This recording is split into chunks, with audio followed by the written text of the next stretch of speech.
تزامنا مع شهر رمضان المبارك تتواصل الحملات التحسيسية المسطرة من طرف قيادة الطرق الوطني للوقاية من حوادث المرور لفائدة مستعملي الطريق تحت شعار رمضان دون حوادث،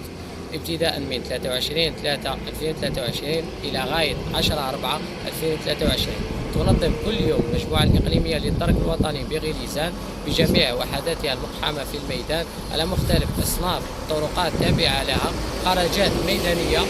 مع مختلف الشركاء الفاعلين في ميدان سلامة المرورية، وذلك بتوزيع مطويات وإعطاء نصائح وإرشادات بمخاطر مخالفة قوانين المرور إلى الشهر الفضيل. نذكر منها استعمال المفرط بسرعة قبل الإفطار، عواقب التعب والإرهاق وتأثيرها على السياقة السليمة، توقفات العشوائية المسببة للضغط المروري، فيما يبقى الرقم الأخضر 1055 والموقع الطريقي مهندزات في خدمة المواطن 24 ساعة على 24 ساعة.